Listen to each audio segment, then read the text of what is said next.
আসসালামু আলাইকুম। Hello everyone, সবাই কেমন আছেন? আজকে আমি নিয়ে আসছি হাঁসের ভিডিও।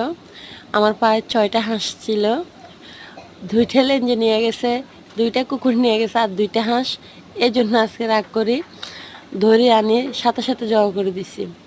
আমার 2টা হাঁস আমি মনে করছি যাকে রাখবো, কি করবো, যা আমার ভাগ্যে আছে তাই হতে হবে। এই জন্য 2টা হাঁস কাটিকুটি করে নিতেছি, কারণ বরাপুরে বলছে আসার জন্য। আমার বরাপুর একটু অসুস্থ, বরাপুরে হাঁসের মাংস খাওয়ামো, কিন্তু আফসোস আজকে বরাপুর আসবে না, কবে আসে তাও বলতে পারে না। তো দেখেন, যারা আমার মতো হয়তো বা হাঁস পালেন, মোরগ পালেন, তারা হয়তো বা দেশি হাঁস যেমন খাইতে অনেক টেস্ট হয়, অল্প অল্প করে একটু একটু করে ভুনা করলে অনেকটাই মজা।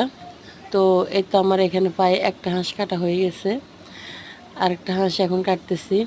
কারণ এগুলো তো হাঁস জিনিস, হয়তো বা বাঁচতে বা এগুলা এই, ধুইতে অনেক সময় লাগে।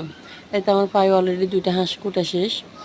তো বাচ্চার বাবার কথা হয়েছে যে আজকে হাঁস জবা করছো, আজকে আমি মশলা নিয়ে আসি সবগুলা, আজকে ফাঁকাই না। তো আমি তো আর সবগুলো একসাথে রান্না করতে পারতেছি না, অল্প অল্প করে রান্না করতেছি। তো হাঁসগুলো সম্পূর্ণ পায়ে দেওয়ার শেষে কিছু পায়ে অর্ধেক রেখে দিছি, কিছু বাবুদের জন্য নিয়েছি। ওরা কিন্তু আবার আপনার কলিজা গিলে এগুলো খাইতে খুব পছন্দ করে, কারণ মায়ের হাতের জিনিস হয়তো বা এক এক বাচ্চা এক একটা আইটেম পছন্দ করে।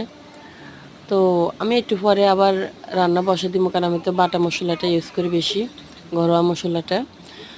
তো আমার এই হাঁসের ভিডিওটা কেমন হয়েছে অবশ্যই সাবস্ক্রাইব করতে ভুল করবেন না, শেয়ার করবেন। আল্লাহ হাফেজ।